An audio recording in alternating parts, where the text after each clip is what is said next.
జీవికి గర్భధారణ సమయం వేరుగా ఉంటాయి. ఎలుకల్లో గర్భధారణ 2 వారాలు మాత్రమే ఉంటుంది.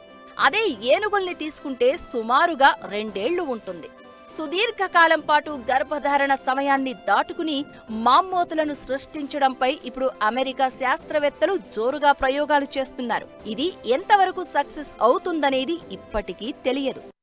జీన్స్ యూజువల్గా ఏమవుతుందంటే బాడీ ఒకసారి ఒక జీవి చనిపోయిన తర్వాత because of decomposition and other things ఆ జీన్స్ అనేది అది పాడైపోతూ ఉంటుంది. అవి చిన్న చిన్న మొక్కల్లో విరిగి అవి పనికిరాని పరిస్థితిలో వెళ్ళిపోతుంది.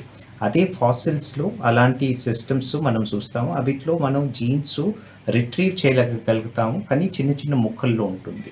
కానీ మంచిగా ప్రిజర్వ్ అయిన టిష్యూ మెటీరియల్లో కానివ్వండి, లేకుంటే ఆర్గానిజం బాడీలో కానివ్వండి, అవిట్లో జీన్స్ సుమారుగా టోటల్గా ప్రిజర్వ్ అయ్యే ఆస్కారం ఎక్కువ ఉంటుంది. మామ్మోతులు మంచు ఖండాల్లో ఎక్కువగా ఉండేవి. ఆర్కిటిక్ ప్రాంతంలో దట్టమైన మంచు ఉంటుంది. ఈ జీవుల్ని అక్కడ సృష్టించడం వల్ల చాలా మార్పులే చోటు చేసుకుంటాయి.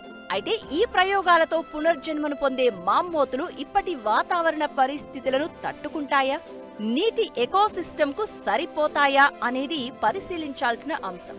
కొన్ని వేల ఏళ్లకు ముందున్న వాతావరణ పరిస్థితులు వేరు. అప్పటి జీవరాశి సాగించిన మనుగడ వేరు. కానీ ఇప్పుడున్న వెదర్ కండిషన్స్ కాలంతో పాటు బాగా మారిపోయాయి. మరి ఈ పునః సృష్టించే మామ్మోతుల జీవితకాలం, జీవన గమనం ఎలా ఉంటుందనేది ఇంకా సస్పెన్స్ గానే ఉంది. కానీ DNA ఆధారంగా అంతరించిపోయిన జీవులను మళ్లీ సృష్టించడంలో మాత్రం ఈ ప్రయోగం గొప్ప ముందడుగుగా మారుతుందని చెప్పొచ్చు.